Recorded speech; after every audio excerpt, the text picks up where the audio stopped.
¿Cómo están, queridos amigos? Bienvenidos a Nuevas Voces en Radio Agricultura, comenzando una nueva edición de nuestro programa en este día, jueves 5 de junio, siendo las 13:07, la 1:07 de la tarde.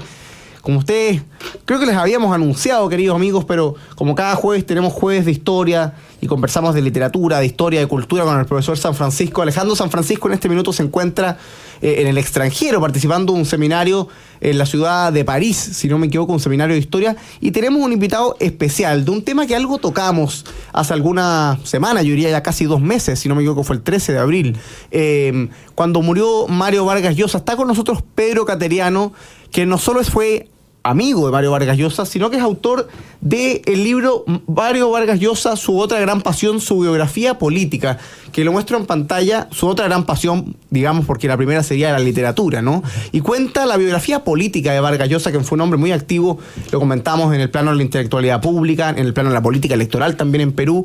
Primero que todo, Pedro, bienvenido a Chile, bienvenido a Radio Agricultura, qué gusto tenerte con nosotros. Muchas gracias, encantado de estar acá en Radio Agricultura y de manera especial, Tomás, en el programa. Pedro, partamos por lo primero, la publicación de este libro. Yo me puse a investigar, lo leía y decía, se publicó inmediatamente o llegó a Chile inmediatamente después de la muerte de Vargas Llosa, pero entiendo lo venías escribiendo de antes. ¿Por qué escribir este libro? Yo creía que tenía una deuda pendiente con Vargas Llosa, no porque Vargas Llosa necesitara de abogados, defensores o escuderos, sino que luego de que él escribió su magistral libro de memorias, El pez en el agua, en donde relata su campaña presidencial, posteriormente aparecieron nuevos hechos, surgieron cosas que no se conocieron en ese momento. Por ejemplo, el reglaje político y la interceptación telefónica de la cual fue él víctima durante su campaña, eso recién se conoce mucho tiempo después, claro, cuando el Senado, disuelto por Fujimori, forma una comisión investigadora y prueba que durante el gobierno de Alan García el sistema de inteligencia nacional, es decir, el aparato del Estado, se utilizó con ese fin manifiestamente ilícito, ¿no? Entonces, trato también de alguna manera, tiempo después, de emitir opiniones, hacer un análisis de lo que fue no solamente su campaña presidencial. Sobre Vargas Llosa se han escrito muchas cosas y con el tiempo ciertas mentiras se convirtieron en verdades por la repetición, ¿no? Por ejemplo, en el Perú lo presentaban como un adversario de José María Arguedas por el tema del indigenismo, ¿no? Y bueno, acá, luego de culminar la redacción del libro, tuve oportunidad, con una autorización que me dio el propio Vargas Llosa, de viajar a la Universidad de Princeton, donde están sus archivos personales. Y ahí pude acceder y ver cartas, manuscritos de Arguedas, en donde no solo le agradece a Vargas Llosa, sino que le expresa su admiración. Entonces esto de alguna manera desbarata por completo esta campaña que la izquierda sostenidamente durante décadas aplicó contra Vargas Llosa, y bueno, otros aspectos relativos a su acción política, porque Vargas Llosa no solo fue un hombre de palabra, fue un hombre de acción, ¿no? Es muy interesante lo que plantea un hombre de acción. Vamos a conversar un poco sobre la trayectoria de Vargas Llosa a propósito de este libro, Biografía Política, Vargas Llosa, su otra gran pasión, que publica Pedro Cateriano y que va a ser lanzado hoy día en la Universidad del Desarrollo, hoy día en la tarde, a las 7 de la tarde, en una actividad que organiza Faro UDD, ¿no? El centro de estudio de pensamientos que tiene la Universidad del Desarrollo. Te hago una pregunta, Pedro. En Chile, hace un tiempo, se hizo bien famoso, quizás te tocó leerlo, 2 libros, tiene 2 volúmenes, originalmente, un texto que se llama Diálogo de Conversos, o Diálogo entre Conversos, de Roberto Ampuero y Mauricio Rojas, ¿no? Además... 2 conversos, digamos, ¿no? Y 2 cercanos a Vargas Llosa, amigos de Mario Vargas Llosa. Y ellos contaban su historia en un diálogo muy, muy interesante. Roberto Ampuero lo había hecho público hace tiempo, lo mismo Mauricio Rojas, pero es un converso de cómo 2 personas que habían estado en la izquierda chilena en la época de la Unidad Popular, que habían admirado la Revolución Cubana, habían transitado hacia el liberalismo o hacia la centroderecha, ya habían abandonado el sueño socialista. Que es un proceso bastante paralelo o homólogo al que hace Vargas Llosa. Cuéntanos primero para las personas que nos están escuchando, Pedro, ¿por qué parte primero la fascinación de Vargas Llosa con el socialismo? ¿O qué es lo que lo hace conectar con el socialismo, con la épica revolucionaria, con aquello que se vivía a mediados del siglo XX o en la década de los 60, que era tan atractivo para tantos jóvenes en aquella época? En el caso de Vargas Llosa, podemos decir que su pensamiento guía, quien lo acerca al socialismo en libertad y al proyecto de la justicia social, es Jean-Paul Sartre, ¿no? Que va a ser una figura fundamental en la formación ideológica y política de Vargas Llosa. De ahí, por ejemplo, él toma conciencia de el planteamiento de Sartre sobre el escritor comprometido, es decir, que una persona dedicada a la creación artística, a la literatura, no puede estar apartada de la compleja realidad política y social que vive. Y creo que tal fue la influencia de Sartre que en ese aspecto Vargas Llosa, desde muchacho hasta que falleció, efectivamente fue un escritor comprometido. Y eso lo acercó en una etapa, digamos, ya que lo impacta a él, el golpe de Estado en el Perú de Odría, que depone al presidente Bustamante Rivero, y él empieza a acercarse y a profundizar sus lecturas en eso que se denominó el microcosmos del Perú, el colegio Leoncio Prado, el colegio militar, sí, a donde el padre lo matricula con el propósito de enderezarlo, de disciplinarlo. Pero genera el efecto contrario, porque durante las noches, en esa soledad de la escuela militar, Vargas Llosa se dedicaba a leer, a formarse, ¿no? Y en ese sentido fue con la libertad que tenía en ese momento, acercándose a estos escritores, a una serie de escritores que fueron fundamentales. Ya entrando a la universidad, en la Universidad Nacional de San Marcos, o en la universidad pública, él no quiso entrar a la universidad, digamos, de la clase acomodada, a la Universidad Católica, sino a la Universidad Nacional, a la Universidad de los cholos, de la gente y del pueblo. Es ahí donde ya activamente participa y se inscribe en la célula clandestina del Partido Comunista para oponerse a la dictadura de Odría. Es una célula clandestina, ¿no? ¿Y por qué inicialmente lo motivó? Porque fue tal el impacto del golpe militar en Vargas Llosa que luego sería materia de su gran novela, Conversación en la Catedral, ¿no? Pensó que de esa manera iba a enfrentar la dictadura.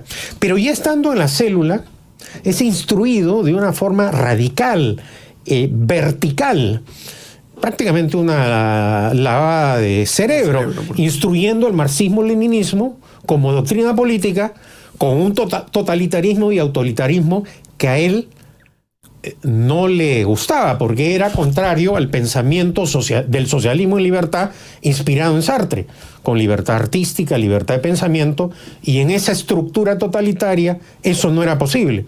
Entonces, luego de su paso por la célula, renuncia, pero por esa razón, ¿no? Posteriormente tiene un breve paso por la democracia cristiana, pero no porque de marxista-leninista o socialista se convirtiera en social cristiano, no. Se inscribió en la democracia cristiana porque quería que el candidato a la presidencia de la República fuera el expresidente Bustamante depuesto por Odría, por los militares. Él creía, algo que curiosamente, claro, en otros contextos históricos ocurrió en el Perú, ¿no? Los militares en el año 68, con el golpe de Velasco, depusieron a Fernando Belaúnde, y el año 80... con el voto del pueblo se le restituyó en el poder, pero ello no ocurrió y renuncia a la democracia cristiana. Y es ya cuando viaja a España y fundamentalmente cuando está en París y surge este fenómeno ideológico y político que cautiva esperanzadoramente a América Latina, la Revolución Cubana, que se adhiere a la dictadura que establece Fidel Castro en Cuba, ¿no? Este es un punto muy interesante. ¿Cuándo rompe o por qué rompe con la dictadura cubana Mario Vargas Llosa? Porque en Chile, te comentaba el caso de Roberto Ampuero, Mauricio Rojas, hay varios más, Sergio Muñoz y Riveros, en fin. En Chile tuvimos una época, Alejandro San Francisco, que nos acompaña acá, ha escrito la historia de Chile de 1960 al 2010 con la Universidad San Sebastián, y ellos llaman la época o la era de las revoluciones, la década de los 60 y el comienzo de los 70 en Chile. Nosotros en Chile tuvimos un experimento socialista que fue el gobierno de Salvador Allende y que convocaba a muchos jóvenes en el mundo universitario, en el mundo de los sindicatos, con esta épica revolucionaria. Y el gran ejemplo era Fidel Castro. Fidel Castro estuvo en Chile, estuvo más de un mes, se paseó, era un referente. Vino creo por 3 días y se quedó un mes. Pues se quedó un mes, fue una cuestión impresionante. En pleno gobierno de Salvador Allende, el país en crisis, Fidel Castro iba hasta los centros de esquí más acomodados, digamos, de Chile, pero era un referente para la izquierda latinoamericana. ¿Cuándo se produce la ruptura y por qué Vargas Llosa se aleja del modelo cubano que parecía ser tan atractivo? Porque él empieza a apreciar ciertos hechos que le abren los ojos. Por ejemplo, estas detenciones que determinaba Fidel Castro de los homosexuales en una especie de campos de concentraciones llamados UMAPs.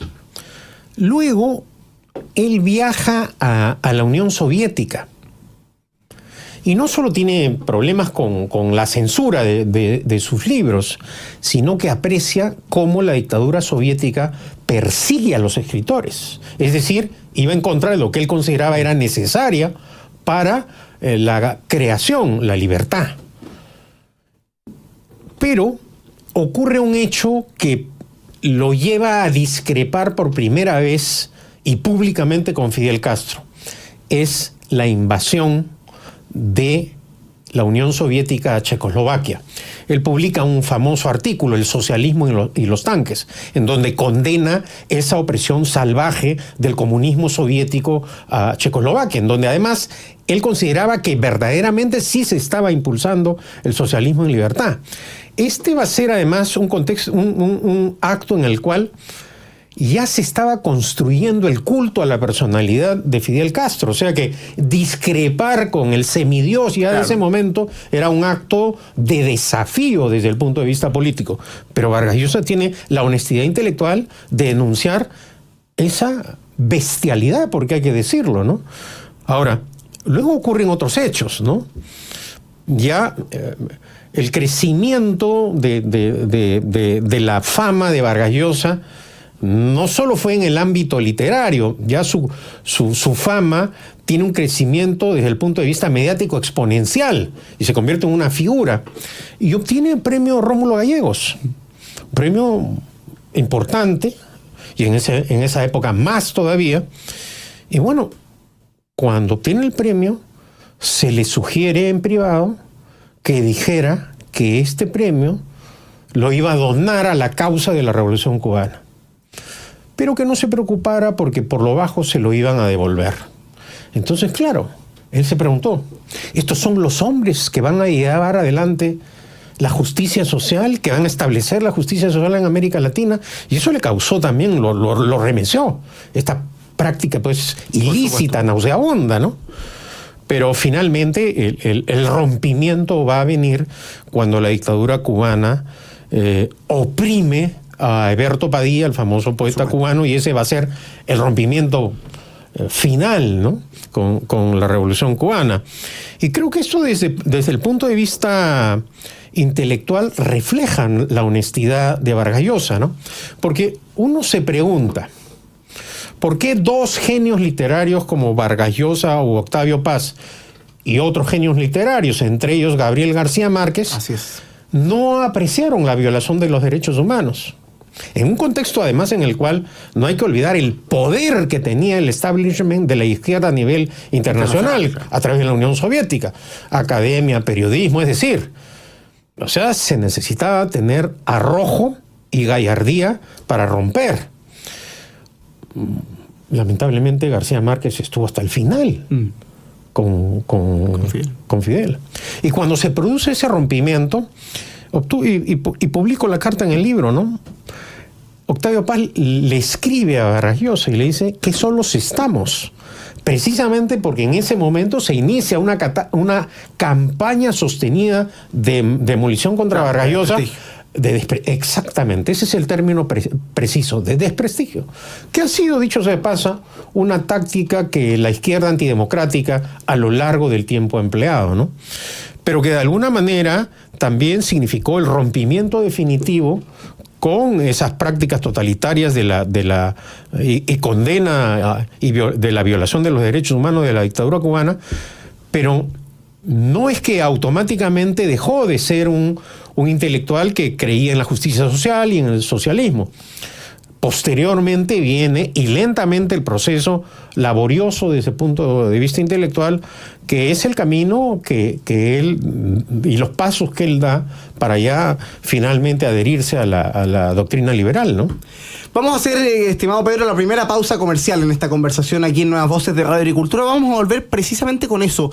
¿Por qué liberalismo, no? ¿Por qué el tránsito al liberalismo, pudiendo haber optado por la socialdemocracia o incluso haberse convertido al conservadurismo? En fin, ¿por qué lo lleva al liberalismo? Es bien interesante esto porque publica un libro hace poco tiempo Mario Vargas Llosa que se llama La llamada a la tribu, ¿no? Que tuve la suerte de leer hace varios años, y la verdad es que el bagaje intelectual de Vargas Llosa desde el punto de vista de los autores liberales era muy completo. Ahí está Isaiah Berlin, ahí está Karl Popper, ahí está Raymond Aron, es decir, hay pequeñas biografías de cada uno de los autores, repasos, cómo lo influyen a él. Vamos a conversar a la vuelta de la pausa. Estamos con Pedro Cateriano, amigo, autor del libro Biografía Política de Vargas Llosa, su otra gran pasión. Vamos a la primera pausa comercial y volvemos en pocos minutos aquí en Agricultura. Estamos de vuelta, queridos amigos, con su programa Nuevas Voces en Agricultura. Estamos conversando con Pedro Cateriano, el autor de la Biografía Política de Mario Vargas Llosa, su otra gran pasión, sobre la que hemos estado conversando y que ya está publicada en Chile por editorial Planeta. Fue publicada por Pedro, que además fue amigo de Mario Vargas Llosa hasta el momento de su muerte. Vamos a saludar a todos los que nos están escribiendo aquí por el chat en directo del canal de YouTube. Nos escriben, nos mandan saludos desde Punta Arenas. Sergio Montero, saludos para Pablo Marambio, que nos escribe desde Viña del Mar, para José Luis González, para Leonardo Silva, también para José Luis González Bustos, para Marcelo Urquiola, para Leonardo Silva, para Nemesio Melo, también para Roberto Vilena, que nos escribe desde La Serena, para Pía Venturelli, Gloria Martínez, para Dolores, para Hernán, para César Ballesteros, también saludos para Rodrigo Codocedo, para Juan Zapata, para Jorge Eduardo Gutiérrez, que dice gran invitado.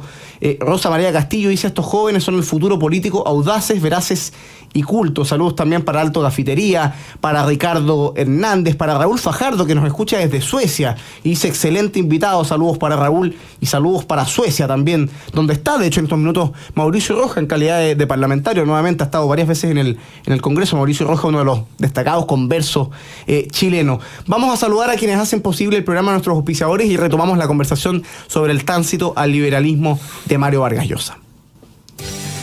En Grupo Educar estamos construyendo el futuro de la educación media técnico profesional en Chile. Conoce más sobre nuestro trabajo en www.grupoeducar.cl.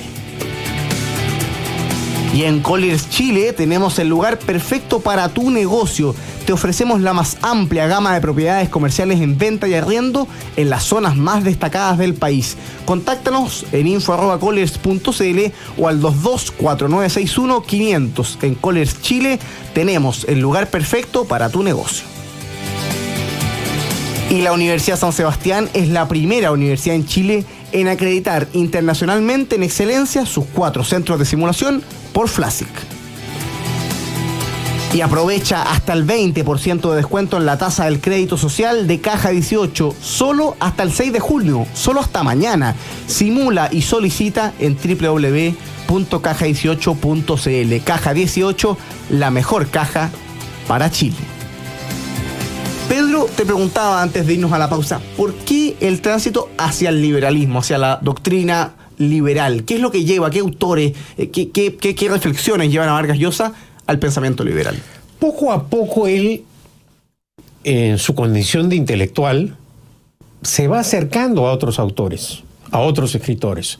Por ejemplo, Albert Camus, que también lo hace reflexionar y rectificar respecto a posturas y argumentos que habían influido en él a través de Sartre. Y otro autor que va a ser fundamental, francés también, durante su estada en París como escritor y periodista, va a ser Raymond Aron. Entonces, él al final va a hacer una evaluación que finalmente lo aparta de lo que mencionaba hace un momento, de su pensamiento guía, Sartre, y se va acercando a estos autores. Pero lo que va a ser fundamental en su cambio y en su acercamiento va a ser el periodo en el que él residió en Londres durante los gobiernos de Margaret Thatcher. Y él va a ver directamente la transformación de el caos en que dejaron el gobierno y la economía a Margaret Thatcher, y cómo ella pudo transformar y convertir, ¿no es cierto?, mediante el impulso de un capitalismo popular, de una política clara de libertad económica, con inversiones nacionales y extranjeras, y algo que impactó mucho a Vargas Llosa: convertir a los trabajadores en propietarios. En él, todo este proceso de privatización de las empresas públicas que permitió que los trabajadores británicos se convirtieran en accionistas, tuvo un gran impacto. Y eso creo que fue, y por eso posteriormente él expresa su admiración por Margaret Thatcher, ¿no? Porque ve cómo impulsando políticas económicas que garanticen la libertad económica, que funcione una economía de mercado, se puede reconstruir económicamente un país, ¿no? Y digamos, eso lo motiva no solo a una adhesión a la figura de Margaret Thatcher, sino, como era él, con el rigor académico que tenía, se pone a estudiar a los liberales, ¿no? Él ha dejado acaso, desde el punto de vista pedagógico, un libro que es fundamental, que es lo que él denominó su autobiografía intelectual y política, La llamada de la tribu, ¿no? Que acaso sea el aporte, reitero, desde el punto de vista pedagógico más importante para los jóvenes latinoamericanos, para que comprendan y entiendan cómo fue el laborioso y largo proceso de adhesión de Mario a las ideas de la libertad, y cómo a partir de esos momentos se va a convertir en un defensor de lo que él ha llamado la cultura de la libertad. Hace algunos minutos mencionabas Isaiah Berlin, Karl Popper, Rebel, Raymond Aron y obviamente Adam Smith, ¿no? Estos intelectuales ya lo terminan de convencer, y es a partir de ese momento, de un proceso de estudio concienzudo, que se adhiere a lo que él, repito, denominaba la cultura de la libertad. Tengo una pregunta avanzando en la biografía también de Vargas Llosa. Un escritor con tal talento, un intelectual público, un ensayista, una persona con tal vocación de reflexión intelectual, porque tú bien lo comentabas, el proceso de transición, de conversión, si se quiere, desde la izquierda al liberalismo, fue muy laborioso intelectualmente. Una persona de ese perfil, ¿por qué decide dar el salto a la política activa? ¿Por qué volver a Perú a la política electoral, a la política práctica? Tú lo comentabas al comienzo de la entrevista, un hombre de acción. ¿Por qué volver a la acción política? Porque fue uno de los momentos más críticos del Perú, podría afirmarlo, y además lo asevero en el libro, de nuestra historia republicana, ¿no? El país amenazado por el avance del terrorismo, del terrorismo demencial de Sendero Luminoso y el MRTA, que significaban muerte y destrucción. Un proceso hiperinflacionario que quebró al país. Para que un país quiebre, quiere decir que simplemente el manejo económico destruyó la posibilidad del país. Durante el primer gobierno de Alan García, explotó el régimen económico estatista, autoritario, confiscatorio, que estableció acaso la dictadura más dañina que tuvo el Perú, la dictadura de Velasco. Y durante el primer gobierno de Alan García, ese régimen socialista, ¿no es cierto?, totalitario, autoritario, quebró al Estado peruano. Adicionalmente, escándalos de corrupción, es decir, un país sin norte.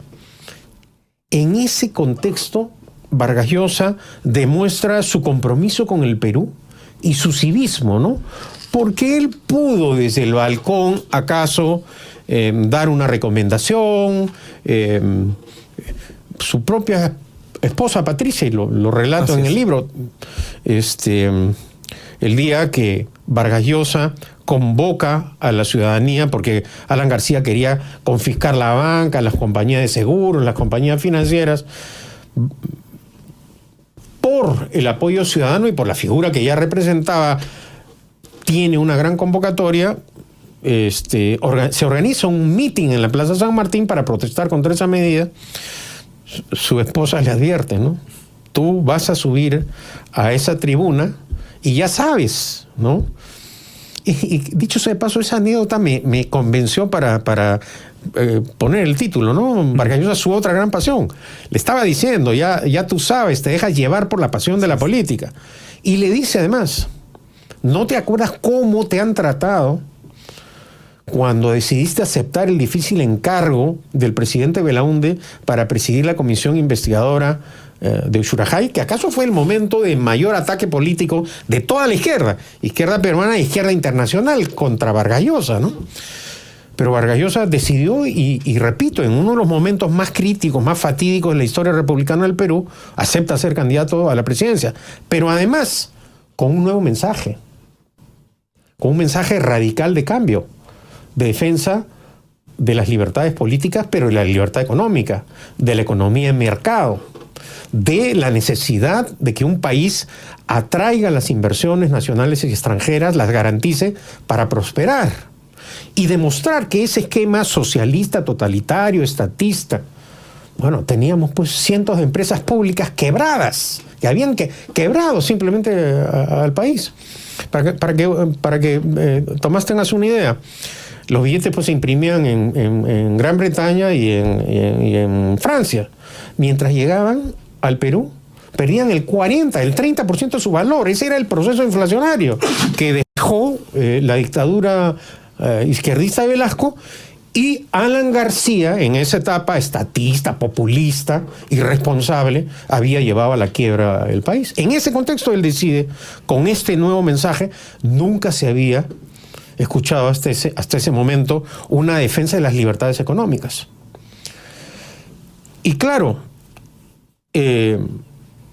al final Vargas Llosa perdió electoralmente, no en buena lid, como pruebo en el libro, pero yo creo que desde el punto de vista político e ideológico, las ideas que él planteó de defensa e impulso de la economía de mercado, de tener un país de propietarios, de el libre comercio, fueron fueron las ideas fuerza que permitieron una reconstrucción económica del país, ¿no? Y al final, el candidato Alberto Fujimori, que cuestionó esos planteamientos, salvando los contextos históricos y los momentos, Vargas Llosa le dijo la verdad al pueblo. Para detener la hiperinflación que está dejando el catastrófico gobierno izquierdista de Alan García, hay que aplicar un programa de ajuste, no hay otra manera. Él quería hablar con la verdad. Perdió. Milei ganó en la Argentina, pero les dijo la verdad a los argentinos que para detener la hecatombe peronista de la inflación, la única forma era el ajuste. Porque no existe en ninguna parte del planeta un Estado que sobreviva si gasta más de lo que se tiene. La factura siempre se paga, no hay magia en la economía. Y eso ocurrió en el Perú, perdió. Pero considero que desde el punto de vista de sus ideas económicas, fueron esas ideas las que permitieron la reconstrucción económica del Perú, ¿no? Vamos a hacer la última pausa comercial después de este concepto, ¿no? De Vargas Llosa habrá perdido electoralmente, pero política, culturalmente ganó en el Perú a propósito de la reconstrucción o de la recuperación económica de Perú después de ese proceso hiperinflacionario. Vamos a la última pausa comercial. A la vuelta vamos a conversar de cómo está el mundo cuando muere Vargas Llosa, ¿no? ¿En qué estado se encuentra el liberalismo? ¿Cómo está Latinoamérica? Un tema que le preocupaba mucho a Vargas Llosa. Mario Vargas Llosa estuvo en Chile hace solo un par de años, me tocó estar con él en una reunión privada, lo trajo La Otra Mirada con Nicolás Ibáñez, participó de conversatorios con gente joven, estuvo en un seminario bastante amplio en el Teatro de la Municipalidad de Las Condes. Él tiene una preocupación por la libertad en América Latina, no solo en el Perú y por supuesto en los vínculos con España. Vamos a conversar de cómo encontró América Latina a Mario Vargas Llosa al momento de su muerte el pasado 13 de abril de este 2025. Breve pausa comercial y retomamos la conversación con Pedro Cateriano aquí en Nuevas Voces de Agricultura. Estamos de vuelta, queridos amigos, último bloque de conversación. Estamos junto a Pedro Cateriano, quien es abogado, profesor, amigo personal además de Mario Vargas Llosa y el autor de Vargas Llosa, biografía política, su otra gran pasión. Una biografía política de Mario Vargas Llosa, y que es lo que estamos conversando, su tránsito intelectual, su trabajo intelectual, su transición hacia el liberalismo, su acción política. Y también me interesa preguntarte, Pedro, como anunciábamos antes de irnos a la pausa, ¿cuál es tu impresión del mundo del que se va Vargas Llosa? Una América Latina en que sigue existiendo el socialismo del siglo XXI, en que la dictadura venezolana se consolida, pero en que Argentina hay signos de esperanza con un mensaje liberal, libertario, pero liberal, bastante profundo, con un contexto internacional que muchos sugieren pone en jaque esta idea de Francis Fukuyama de finales del siglo XX, del fin de la historia, ¿no? Que pone en jaque la idea de la democracia y las libertades, con el régimen chino y otros modelos. Desde el punto de vista del liberalismo, ¿cómo te parece que está el mundo que deja Vargas Llosa este 2025?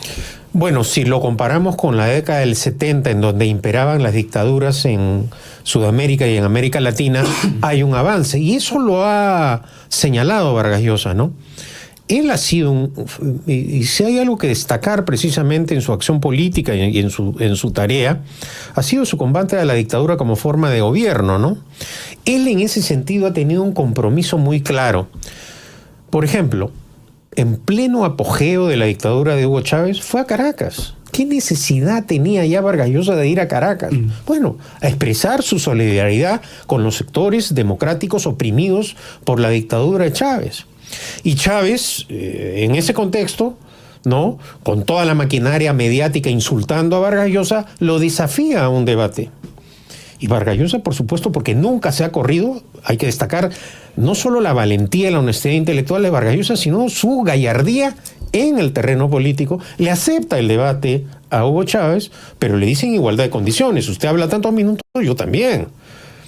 Y finalmente, quien termina corriéndose el debate es Chávez, ¿no? Entonces, él ha tenido esos gestos, ha combatido permanentemente a la dictadura cubana, a la dictadura nicaragüense, les advirtió en todos los tonos a los venezolanos que Chávez se iba a quedar con esas ideas autoritarias. Bueno, el año pasado ha cumplido 25 años la dictadura chavista del socialismo del siglo XXI. O sea, tuvo la razón, y en ese sentido yo también destaco en el libro, gran observador, analista de la compleja realidad social y política latinoamericana, ¿no? Como cuando en ese encuentro con Octavio Paz califica al gobierno del PRI en México como la dictadura perfecta. O esa pregunta que se hace Zabalita en Conversación en la Catedral, que lamentablemente aún mantiene una vigencia. A él, por ejemplo, él siguió muy de cerca toda la evolución política, el desarrollo, el progreso económico de Chile. Tuvo grandes amigos a lo largo de su vida, entre ellos Jorge Edwards, acabas de mencionar tú a Ampuero y a Rojas. Inclusive cuando Rojas deja el ministerio, él lo apoya públicamente. Arturo Fontaine, conocido escritor, siempre ha tenido una vinculación. A él le impresionó mucho esta reacción del pueblo chileno y la revuelta popular. Y no solo él, a cualquier ciudadano, es decir, cualquier ciudadano latinoamericano informado medianamente que ha venido a Chile se daba cuenta del progreso económico y del desarrollo de Chile. los que hemos tenido la oportunidad, además de venir a Chile espaciadamente, claro, en distintas etapas. Hemos, no solo desde el punto de vista político, información, ¿no?, constatado el progreso de Chile, que era irrefutable, ya cercano al desarrollo o progreso económico de Portugal, ¿no? ¿Cómo hubo esta reacción, ¿no? Entonces, ciertamente él ha sido en ese sentido un intelectual también comprometido con la realidad, con la compleja realidad social y política latinoamericana. Por eso creo que ha habido esta gran reacción a nivel internacional cuando él falleció, ¿no? Porque en los últimos años ha dado una batalla en defensa de lo que, repito, él llamaba la cultura de la libertad. Él sostenía la libertad es una sola, es indivisible en su contenido político y económico. Y en ese sentido creo que él ha cumplido una labor pedagógica que otros escritores a nivel latinoamericano no desarrollaron. En ese sentido creo que, como señalaba inicialmente, ha sido un escritor verdaderamente comprometido, ¿no? Te hago la última pregunta, nos queda un minuto, 2 minutos, Pedro. ¿Cuál es, a tu juicio, tú fuiste amigo de Vargas Llosa? Eso creo más plantea un desafío a la hora de escribir, porque escribes de alguien que a quien no solo observas, sino también con quien actuaste. ¿Cuál es el gran legado, en un minuto, de Vargas Llosa para el Perú, para América Latina y para el pensamiento liberal? En el caso del Perú hay en el libro un capítulo que titulo Compromiso con el Perú. Su activa participación en todos los procesos, sus posturas, opiniones, pedidos. Por ejemplo, llegó a pedir el voto por Alan García, que fue la persona que, haciendo uso de su poder lícita e ilícitamente, del aparato de inteligencia, sin ir más lejos. Pero consideraba que en ese momento Humala, influido por el socialismo del siglo XXI chavista, era una amenaza. En ese sentido creo que ha sido honesto. O en la última elección acá en Chile, pidió el voto por Kast. Bueno, al final se burló la izquierda latinoamericana de Vargas Llosa, porque cuando sus pronósticos electorales no se cumplieron, ¿no? Porque López Obrador defendió a Maduro, Petro defendió a Maduro, Lula defendió a Maduro. Claro, en los pronósticos electorales falló Vargas Llosa, pero no en su análisis político, porque estos presidentes terminaron encubriendo a la criminal dictadura de Maduro. En ese sentido también fue un escritor comprometido con países con los cuales tuvo cercanía. Él tuvo una cercanía con Chile, en la cual tuvo una influencia inicial Pablo Neruda, ¿no? Él cogía del velador de su madre 20 poemas de amor y una canción desesperada. Y hasta el final de sus días tuvo esa cercanía con la cultura y el desarrollo chileno, ¿no? Así también con otros países, ¿no? Y creo que esa condición de ciudadano del mundo, de defender la cultura de la libertad, es un legado importante del compromiso que tienen ciertas personas que influyen de actuar y de defender postulados para derrotar la amenaza del totalitarismo. Hoy en día, lamentablemente, vemos un mundo polarizado, donde el diálogo, el debate, se está abandonando y se está tratando de implantar el insulto, la descalificación, y en ese sentido, hay que decirlo, la tarea de Vargas Llosa fue pedagógica y valiente, ¿no? Pedro Cateriano, autor de la biografía política de Mario Vargas Llosa, su otra gran pasión, que se lanza hoy día en la Universidad del Desarrollo, en una actividad organizada por Faro UDD a las 7 de la tarde. Pedro, te quiero agradecer muchísimo esta conversación aquí en Radio Agricultura, y bienvenido a Chile, por supuesto. Espero que el lanzamiento esté muy bueno. Muchas gracias. Nosotros con eso vamos terminando nuestro programa, querido amigo, en esta conversación que muchos auditores nos escriben para agradecer al entrevistado, gran invitado, felicitaciones, buena entrevista, nos comenta aquí Abelardo, también Valeria, Roberto Villena dice: se agradece el nivel del distinguido invitado, un programa de lujo, saludos para todos. Marcel Luque dice: Tomás, gran entrevista, Vargas Llosa fue un firme defensor de la libertad y la democracia en América Latina, además de un referente intelectual y político clave. Saludos para todos nuestros auditores, les agradecemos como siempre su sintonía, agradecemos a Pedro Cateriano, los invitamos a que se queden en Deportes, en Agricultura, porque vienen los próximos minutos. Hoy día además hay partido de Chile, así que va a estar especialmente interesante, y nosotros nos reencontramos mañana viernes a la 1 de la tarde, como cada día, en Nuevas Voces. Que estén bien. Chao, chao.